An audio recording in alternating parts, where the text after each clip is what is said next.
Hello, class. Good to see you again. Well, you know what time it is. It's time to learn.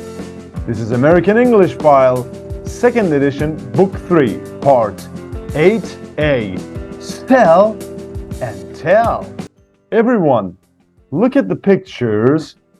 As always, what do you see? All right. What is the topic? Yes, shopping. I have some questions for you. First, let's cover the questions one by one. How often do you go shopping?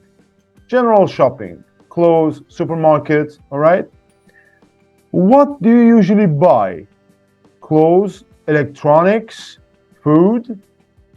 What is the name of your favorite shopping mall? Do women like shopping more than men? Why or why not? Or is it a stereotype, right? Do you buy items online? Which platforms or websites do you use? What are your favorite brands in clothes, in electronics, etc.? It's a very subjective and general question. And what would you buy if you had all the money you needed? And can shopping be a hobby? All right, write your answers to these questions. As always, you can add your own questions as well.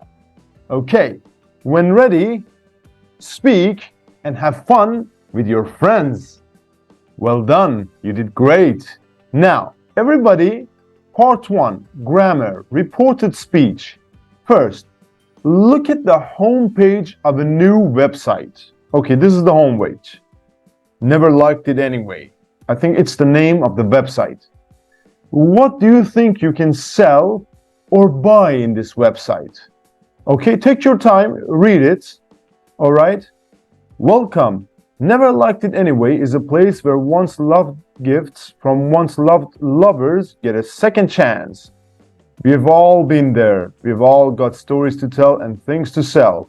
This is a place full of marvelous deals. Let the fun begin. Bargain of the week. Sweet and simple engagement ring. Uh-oh. Well, when I first met him, he was charming and sweet and funny. Most of you know how that goes, right? After a couple of years, things started happening, or turned the other way around. And I found things that indicated he was cheating. Real world price, $2,500. Breakup price, $900. All right. So write your guesses. What do you think you can sell or buy here? Write them all down. We've got business to do. Now, I need you to listen to a part of the radio program about this new website. Did you guess right? Let's check. 4.32. We're talking about great new shopping websites, and I think we have time for one more. Janice, can you tell us about it? Well, it's called neverlikedItanyway.com. It's a very creative name for a website, as you'll hear. This site was the idea of an American woman named Annabelle Acton. She was living in New York City with her boyfriend, who was English. He had invited her to travel to London with him at Christmas to meet his family. But 5 days before Christmas, they broke up. Now, unlike some of us, Annabelle didn't want to sit around crying and eating ice cream. She wanted to do something positive. So what gave her the idea for the website? Well, after the breakup, Annabelle was left with a plane ticket to London that she didn't need. She also had jewelry that she didn't want anymore, and she had tickets to a concert that she didn't want to go to without her boyfriend. She also had paintings that they had bought together that she didn't want on her wall anymore. She didn't want any of these things herself, but she thought someone somewhere would probably like to buy them. And that's what gave her the idea to set up the website. What exactly is it? Well, it's a website where people who have just broken up with a partner can sell presents and other things that they don't want anymore. Maybe because they remind them of their ex. Or maybe, as the name suggests, because they never liked these things anyway.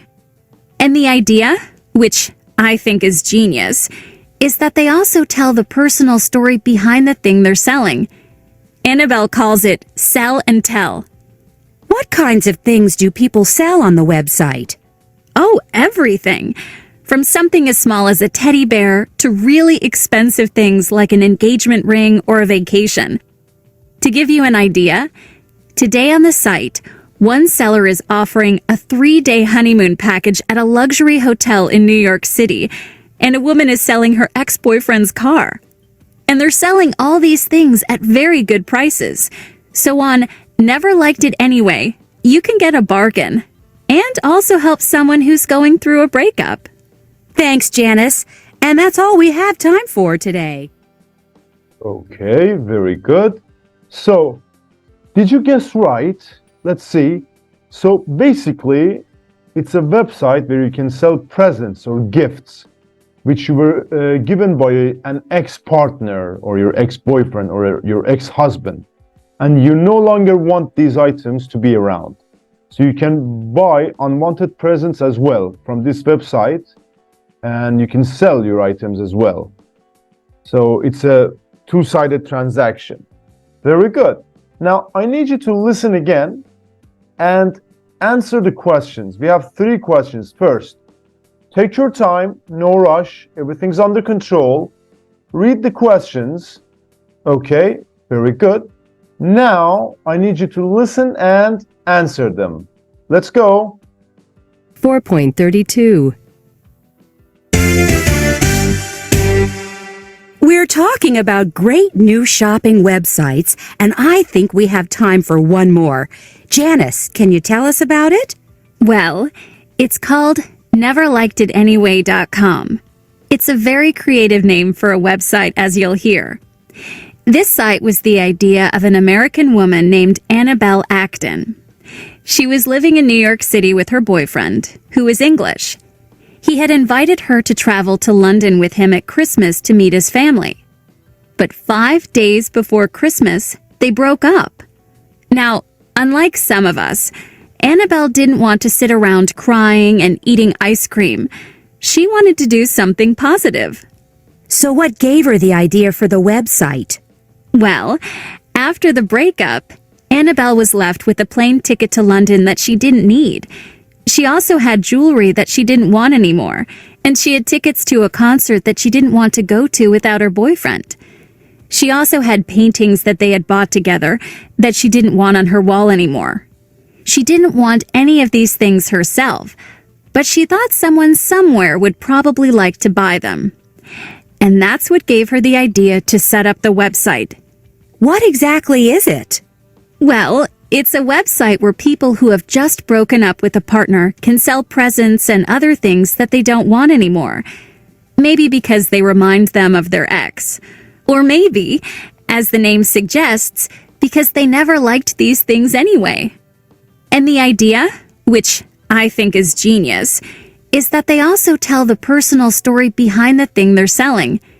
Annabelle calls it sell and tell. What kinds of things do people sell on the website? Oh, everything. From something as small as a teddy bear to really expensive things like an engagement ring or a vacation. To give you an idea, today on the site, one seller is offering a 3-day honeymoon package at a luxury hotel in New York City, and a woman is selling her ex-boyfriend's car. And they're selling all these things at very good prices. So on Never Liked It Anyway, you can get a bargain and also help someone who's going through a breakup. Thanks, Janice. And that's all we have time for today. All right, very good. First, take your time. I need you to check your answers with your friends. Check them up. All right.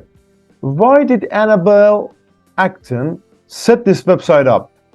Well, she set the website up because she had broken up with her boyfriend and she had a plane ticket she didn't need and jewelry, concert tickets, and paintings she didn't want anymore.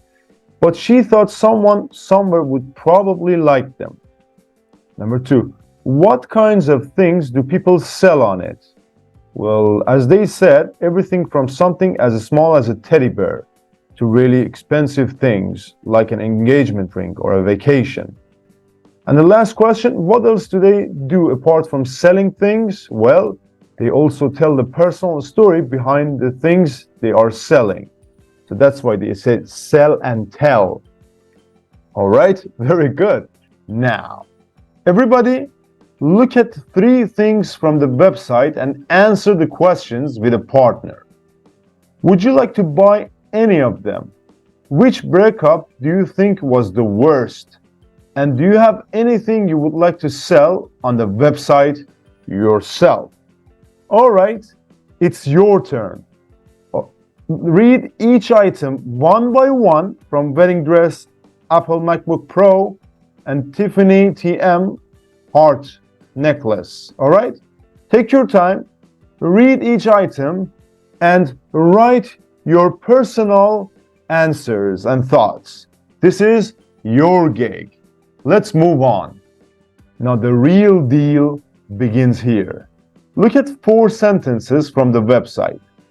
What do you think were the actual words that the people used when they said these things? For example, my fiancé told me that he was in love with another woman. So I think the fiancé basically said that I'm in love with another woman. Yeah? All right, let's do the rest together. She said that she'd come and pick it up. All right, I'll come and pick it up. I asked if it was new. Is it new?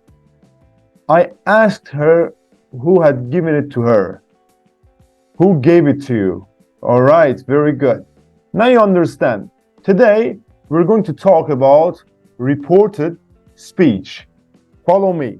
My friends, listen. 4.33. I like traveling. She said that she liked traveling.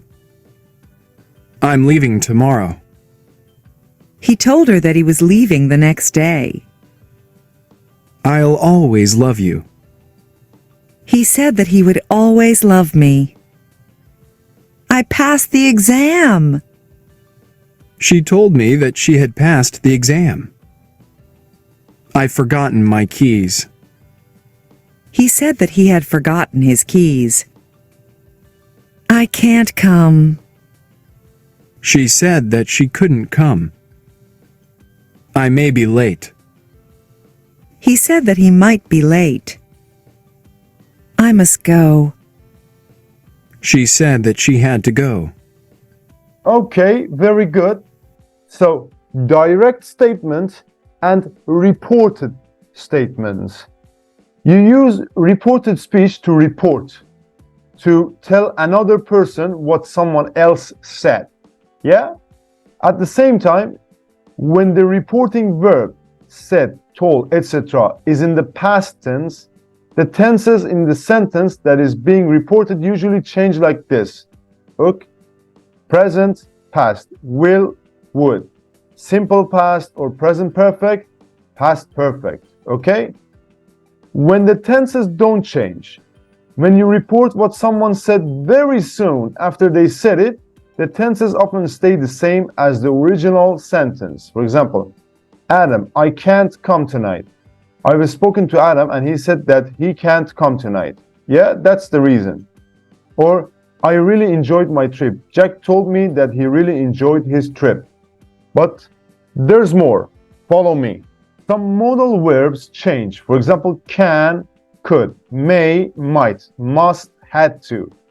Other modal verbs stay the same. For example, could, might, should, etc. We usually have to change the pronouns. For example, I like jazz. Jane said that she liked jazz. Using that after said and told is optional. You may do it, you may not do it. It totally depends on you. Another thing, if you report what someone said on a different day or in a different place, some other time, and place and words can change.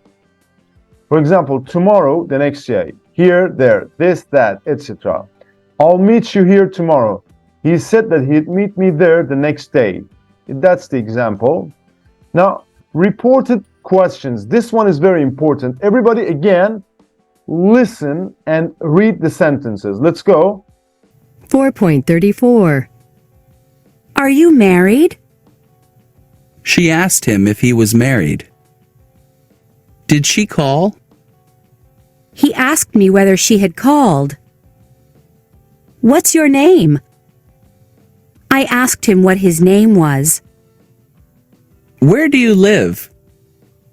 He asked me where I lived.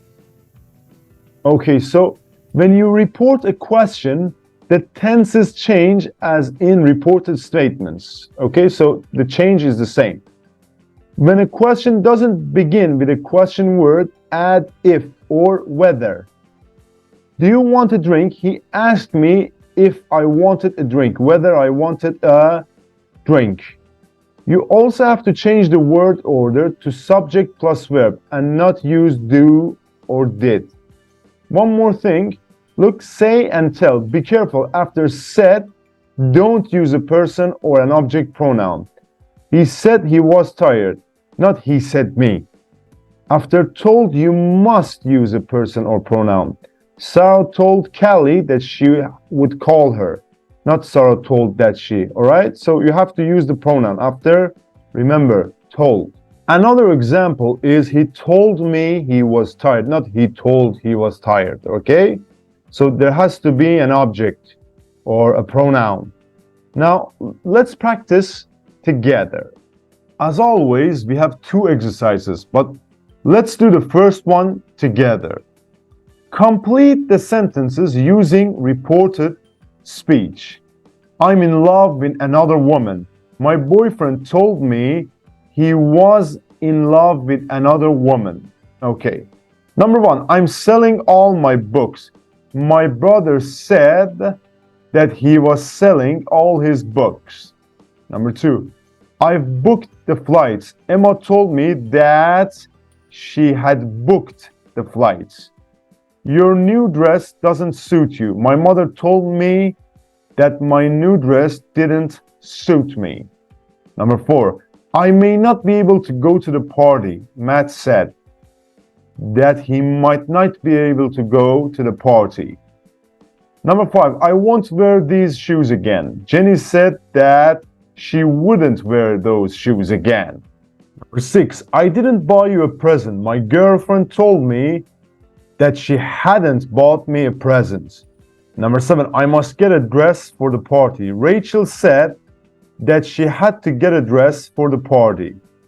Number eight, I haven't been to the gym for a long time. Kevin said that he hadn't been to the gym for a long time.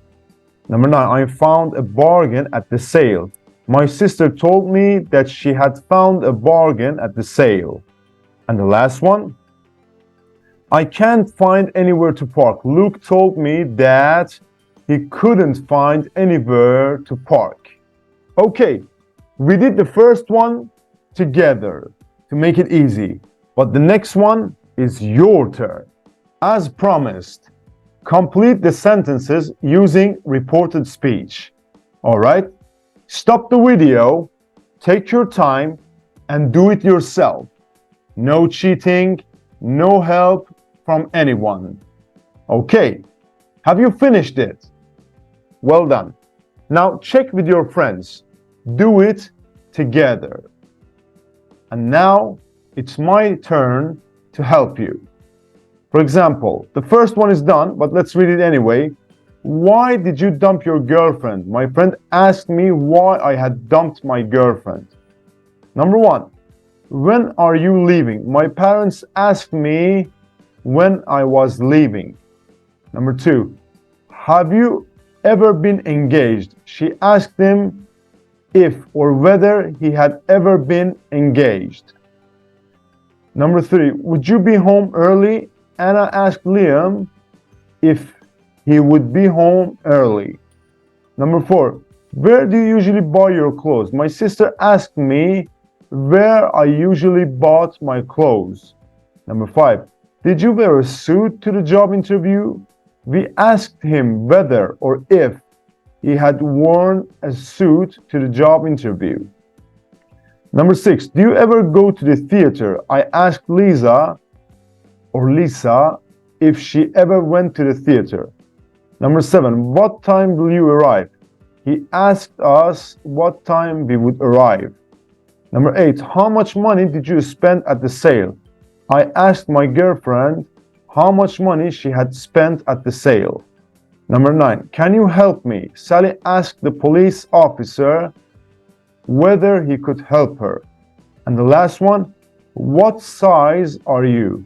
The salesperson asked me what size I was. And that's all there is to it for the grammar exercises. Brilliant. Impressive. You've made it so far.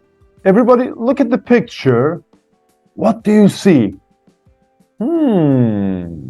It's a shopping mall. You're right.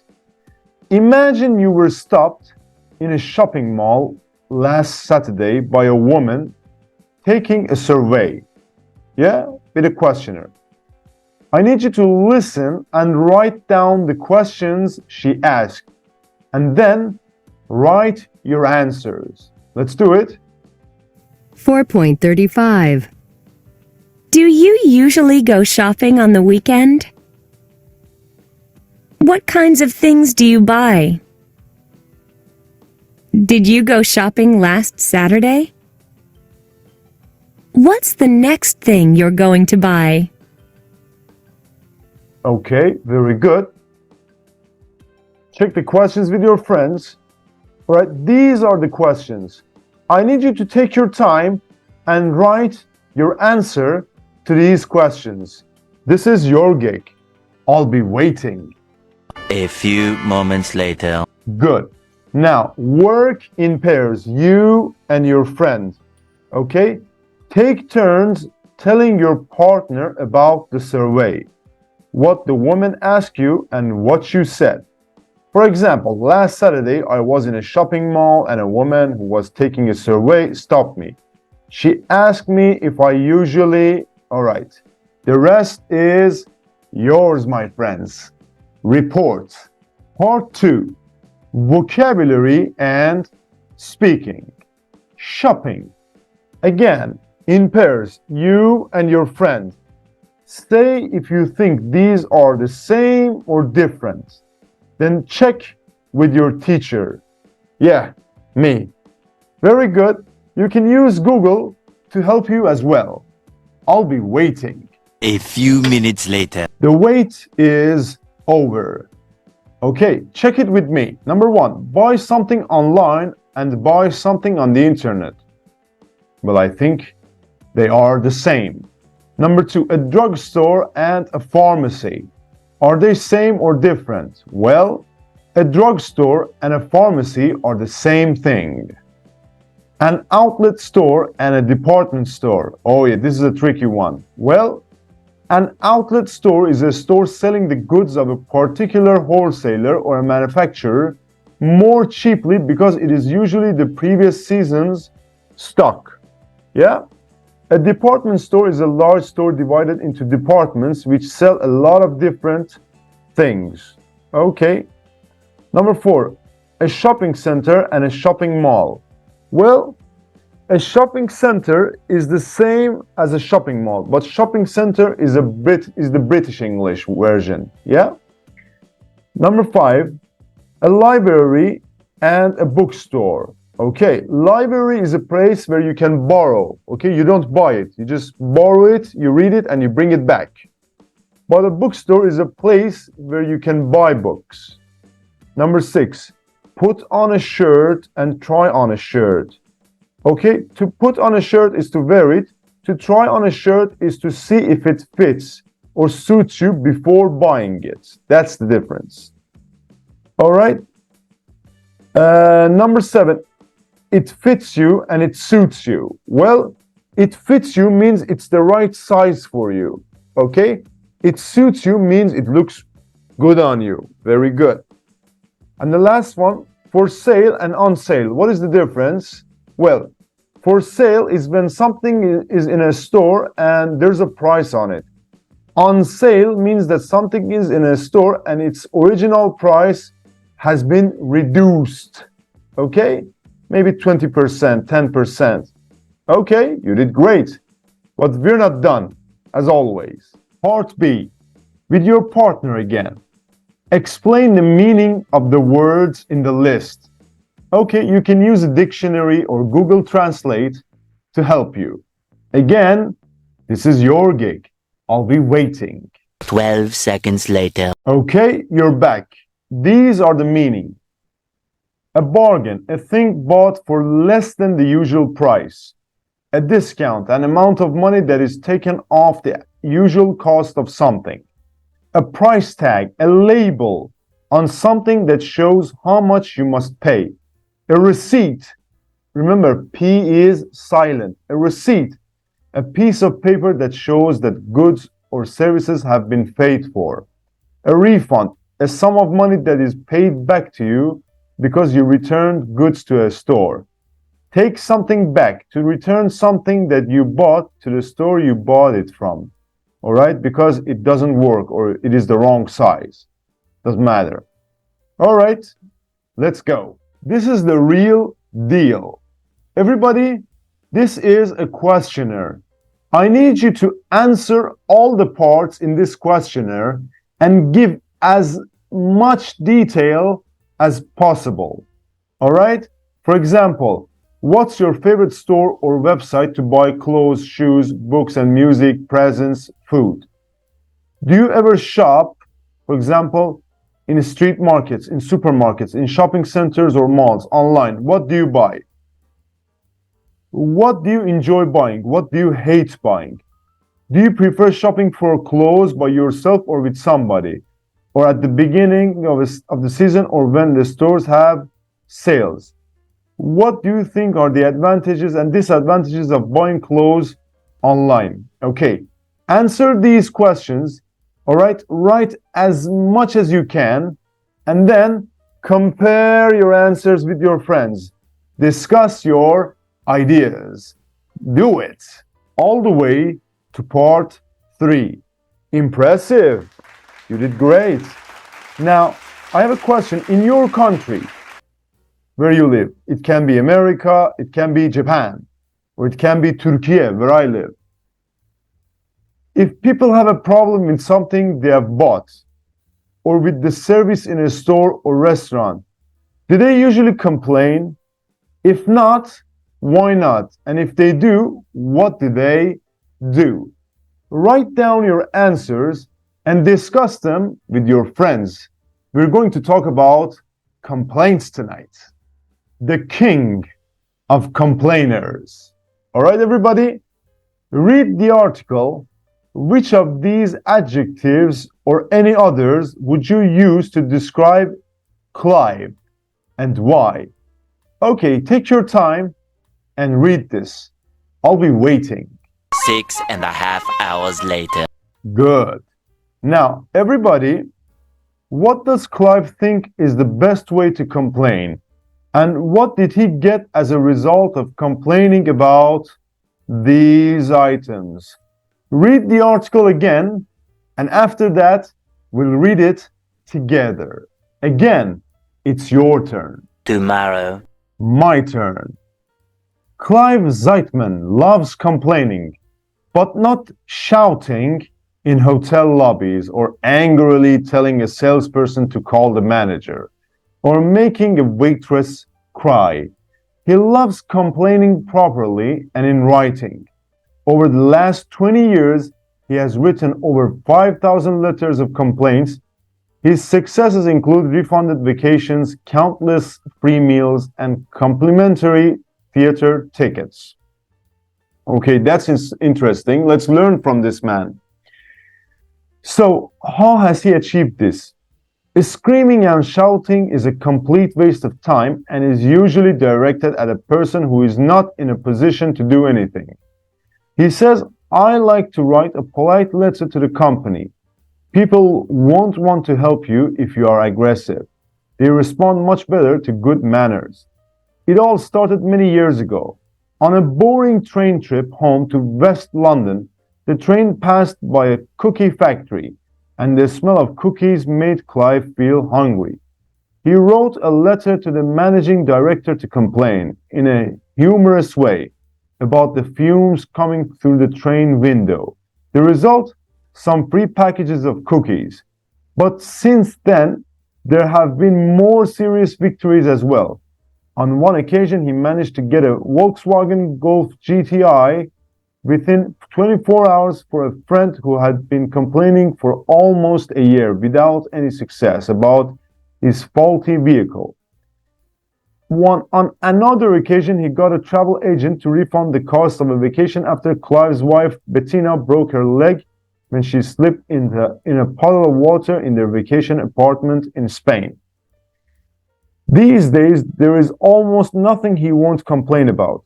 After Clive was served moldy strawberries on a British Airways flight, he used a courier service to send the fruit to the airline's chief executive. To compensate, B.A. invited his daughters, Nina and Zoe, to Heathrow to personally inspect the airline catering facilities. I just can't bear bad service, says Clive. We have a right to good service and should expect it and demand it. In fact, what irritates me more than anything is that, unlike Americans, we British are hopeless at complaining. So, how do Bettina, his wife, and daughters Nina, 22, and Zoe, 18, and a 12-year-old son Joey cope with living with one of the world's biggest complainers? Surely he must be a nightmare to live with. Has he ever asked Bettina to explain why a meal she made is badly cooked? Oh no, of course not, says Clive. It seems there are some things even he knows he should never complain about. If you know what I'm saying. Oh, hell no! Alright, so what does Clive think is the best way to complain? Alright, the best way is to write a polite letter. So, what are the results? The smell of cookies, he got some free packages of cookies. A friend's faulty car, he got a Volkswagen Golf GTI for his friend. His wife's falling during the vacation, he got the cost of the vacation. And some old strawberries. His daughters were invited to Heathrow Airport to inspect British Airways catering facilities. All right, very good. But we're not done with Mr. Clive Zeitman. Let's continue. How to successfully complain. Okay, now reads Clive's top tips. Complete the tips with the heading from the list. For example, don't be too specific. Don't lose your temper, okay? Read the tips and match the headings. Again, this is your gig. Day 2. Okay, let's check your answers. All right, what is tip number 1? Don't lose your temper. Never shout or swear. It achieves nothing. Don't spoil your meal or your vacation by getting into an argument with a waiter or customer service call center operator. Make a mental note of the circumstances and write a letter later. Next one. Write a letter. Don't send emails or standard printed out complaint forms. Companies may not read these, but they probably will read a letter. And unless you're particularly fond of Vivaldi, I don't know what Vivaldi is. Don't waste your time calling a customer complaint line. Your letter should be short and to the point, and you should fit on one side of 8.5-inch by 11 sheet of paper and type it. Reading others people's handwriting is hard work. What is Vivaldi? I don't know. I have to check it myself. Number 3, know who you are writing to. Write to the company's marketing director or finance director because they are probably the least busy. Find his or her name on the internet or by calling. Writing Dear Sir or Madam is lazy. Taking the time to find a person's name and title shows initiative. Number 4, threaten action. If your complaint is serious enough, make it clear you will not hesitate to change to another bank or cell phone company. Smart companies know that changing an angry customer into a satisfied one will make the customer more loyal. Don't be too specific. Don't say exactly what you expect to receive as compensation. Leave it to the company. And the last one, use flattery. Okay, what's flattery? Saying good things about somebody. Yeah. Use phrases like, I can only imagine this is an unusual departure from your usual high standards. And I would love to shop with you again if you can demonstrate to me that you are still as good as I know you used to be. All right, very good. We learned a lot about how to complain. Now, there are some highlighted verbs and verb phrases. Try to find them in a dictionary with your partner. And one more thing, I ask you, which two tips you think are the most important? Discuss this with your friends. Part 4, pronunciation. The letters AI. Say the words aloud and then write them in the correct column. All right, very good. Take your time and do it. Airline, bargain, captain, complain, email, fare, obtain, hairdresser, paid, painting, repair, villain. All right, take your time. All right, now I need you to listen and check. 4.36. Train. A. Complain. Email. Obtain. Paid. Painting. Chair. Air. Airline. Fare. Hairdresser. Repair. Computer. Bargain. Captain. Villain. Yeah, villain, especially the last one.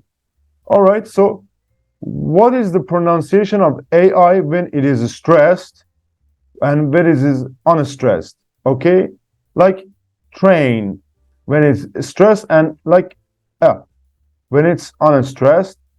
How is air usually pronounced? Well, air is usually pronounced as like this, chair, air, right? And is said pronounced said or said? Of course, said. That was easy, wasn't it? But we've got more important things to do. Listen and write 4 sentences for me. 4.37. 1. I'm going to write an email to the airline to complain.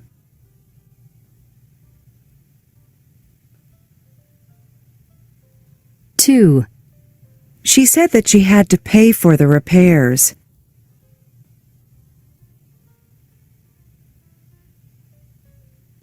3.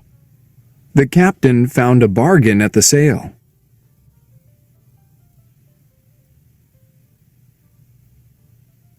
4. The villain in the story stole the painting from the old woman. All right, these are the sentences. Check your answers. That's all there is to it for this part. All the way to part 5. Oh, this is becoming a marathon.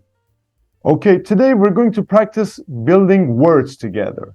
Look at these words: complaint, argument, compensation. So, what verbs do they come from? Complaint, I think it comes from complain. Argument comes from argue, and compensation comes from compensate. Okay, now look, make nouns from the verbs in the list.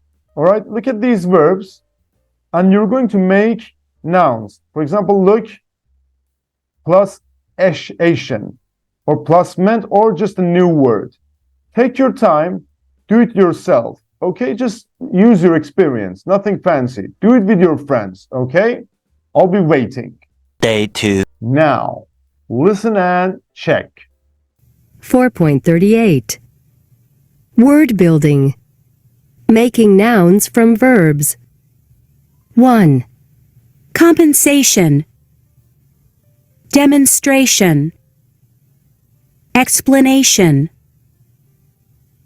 2. 2, achievement, agreement, argument, attachment, payment, 3, choice, complaint, delivery, loss, response, sale, success.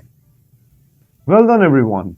Now, remember these new verbs and words and phrases that you see here, from the verbs to the new nouns, okay? Remember all of them. We need them. Good. Now, you have the new nouns. I need you to take your time and complete these sentences, or I would say questions. All of them are questions. Complete the questions with the new nouns. I'll be waiting. Again. Day 3. Well, you know the drill. Listen and check. Let's do it. 4.39. 1, Have you ever opened an attachment on an email that contained a virus?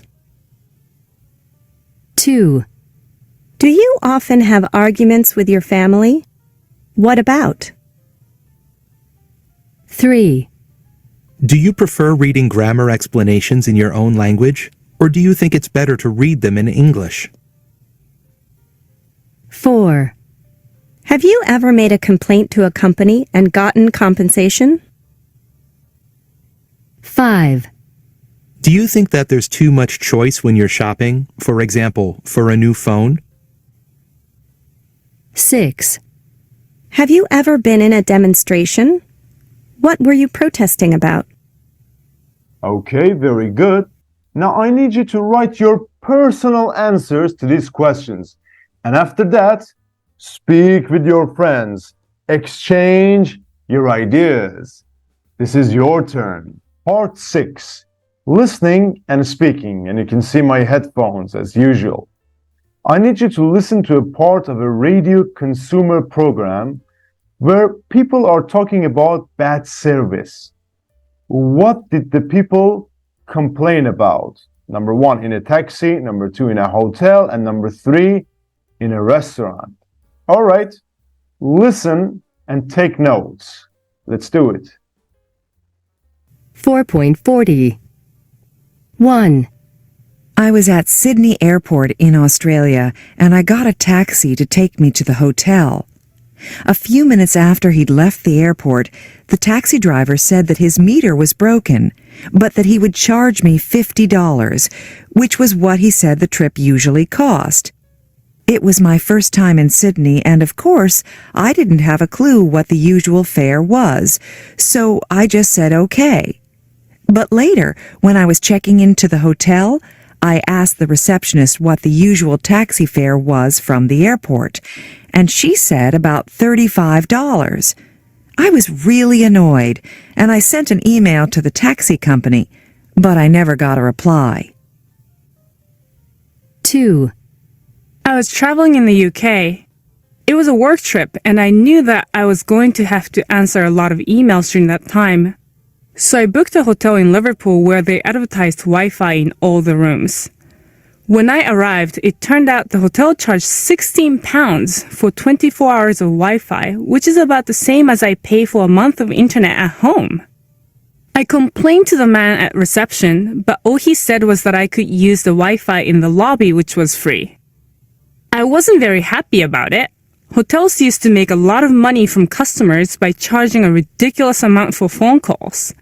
Now that everybody uses their cell phones to make phone calls, some hotels now charge a ridiculous amount for Wi-Fi. 3, I was in an Italian restaurant in New York City recently, and I ordered manicotti, which is a kind of pasta, a little like cannelloni, and it's filled with cheese and served with tomato sauce. Well, when it arrived, the tomato sauce was really hot, but the pasta and the filling were cold. It was like they were still frozen. Anyway, I called the waitress and she said that it couldn't be cold. So I said, "Sorry, it is cold. Do you want to try it?" So she took it back to the kitchen, and later the manager came out and apologized. And when I finally got the dish, it was good, hot all the way through. But I'd had to wait a long time for it. But later the manager came out again and offered me a free dessert. So I had a delicious tiramisu for free. All right, check your notes with your friends. Okay, the first one complained that the taxi driver overcharged. And the next one complained about the price of Wi-Fi in the hotel room. And the last one complained about the food and it was cold. All right, now I need you to listen again. Who did each person complain to? What did the people they complained to do as a result? What was the result? Do it for each scenario, the taxi, the hotel, and the restaurant. This is your gig. Let's go. 4.40. 1. I was at Sydney Airport in Australia, and I got a taxi to take me to the hotel. A few minutes after he'd left the airport, the taxi driver said that his meter was broken, but that he would charge me $50, which was what he said the trip usually cost. It was my first time in Sydney, and of course, I didn't have a clue what the usual fare was, so I just said okay. But later, when I was checking into the hotel, I asked the receptionist what the usual taxi fare was from the airport, and she said about $35. I was really annoyed, and I sent an email to the taxi company, but I never got a reply. 2. I was traveling in the UK. It was a work trip, and I knew that I was going to have to answer a lot of emails during that time. So I booked a hotel in Liverpool where they advertised Wi-Fi in all the rooms. When I arrived, it turned out the hotel charged £16 for 24 hours of Wi-Fi, which is about the same as I pay for a month of internet at home. I complained to the man at reception, but all he said was that I could use the Wi-Fi in the lobby, which was free. I wasn't very happy about it. Hotels used to make a lot of money from customers by charging a ridiculous amount for phone calls. Now that everybody uses their cell phones to make phone calls, some hotels now charge a ridiculous amount for Wi-Fi. 3. I was in an Italian restaurant in New York City recently, and I ordered manicotti, which is a kind of pasta, a little like cannelloni, and it's filled with cheese and served with tomato sauce. Well, when it arrived, the tomato sauce was really hot, but the pasta and the filling were cold. It was like they were still frozen. Anyway, I called the waitress and she said that it couldn't be cold. So I said, "Sorry, it is cold. Do you want to try it?" So she took it back to the kitchen, and later the manager came out and apologized. And when I finally got the dish, it was good, hot all the way through. But I'd had to wait a long time for it. But later the manager came out again and offered me a free dessert. So I had a delicious tiramisu for free. Okay, very good, very nice. Now, in each scenario, the person complained to the taxi company and there was nothing, no answer. In the hotel situation, she complained to the receptionist and he said that the woman could use the Wi-Fi in the lobby and it was free. And in the last situation, the person complained to the waitress, and the waitress took it back to the kitchen and gave the person a new hot dish. And he also talked to the manager, who apologized and later gave that person a free dessert. All right, not bad. Not bad at all. Just one more thing. Talk to your partner. Who's best at complaining in your family? And give examples. Number 2, can you remember a time when you or someone in your family complained to a taxi driver, to a waiter, to a hotel receptionist, to someone else? And why did you complain? What did you say? What happened? All right, this is your gig. Speak with your friends. This is the last set in the house. Writing a letter of complaint. you're going to learn how to complain. Okay, very good. Read the letter and answer the questions. This is your gig. I'll be waiting. A few moments later. Well done. Let's check the answers. Who is Chris Mason complaining to? Sandra Adams, the head of Department of John Lewis Customer Service. Number 2, what item is he complaining about and why? A coffee machine. He ordered it 2 weeks ago and it still hasn't arrived, but payment has been charged to his credit card.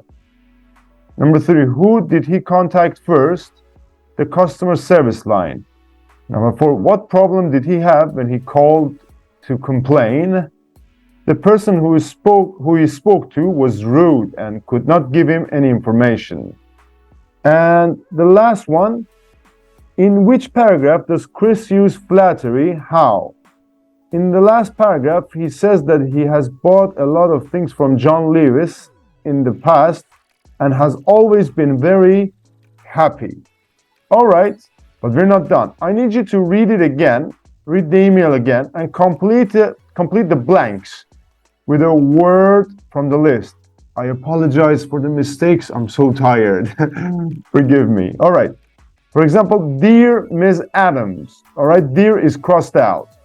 All right, take your time and do it. I'll be waiting again. A few minutes later. All right, let's get this over with. Dear Ms. Adams, last Wednesday, April 25th, I ordered a coffee machine from your online store, order number something. Before placing the order, I read the conditions carefully and the item was in stock.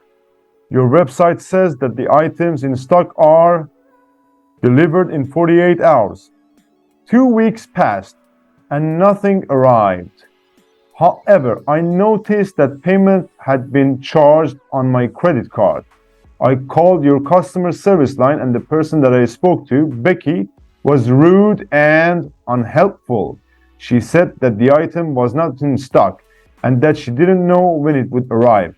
She could not explain why the money had been charged on my credit card. I have bought many things from you over the years, both from your New Jersey store and the online store, and I have always had good service. I can only imagine that this is a departure from your usual high standards, and I am sure you will be able to resolve the situation in a satisfactory way. I look forward to hearing from you. Sincerely yours, Chris Mason. I like the letter, not gonna lie. All right, very good. Now you'll know how to complain, but we're not done. Follow me. Okay, you're going to write a letter of complaint about something you bought online. All right, you know the format, just like Chris Mason's letter. All right, now for a formal letter or email, or when you don't know someone, you say dear sir or madam in the start and you finish with kind regards. You know the person's name. You start like this, dear Mr. or Ms. or Mrs. Garcia, for example. And you finish with sincerely yours. The style, you don't use contractions. Write, I look forward to hearing from you as the final sentence and write your full name under your signature. All right? And note, a formal email is exactly the same as formal letter, except in an email, we don't write the address or date. It's already written. Very good. Write a letter of complaint and do your best to stay loyal to the format. You did great. And that is the lesson for today. Everybody, as always, if you have a question, you can comment down below and I will get back to you as soon as possible. And make sure to like and subscribe. I really apologize if I upload late or I have some minor mistakes. I'm really tired and I have so many students, but I will try my best to bring you the lessons. That's all there is to it for today, my friends. See you very soon. Bye-bye.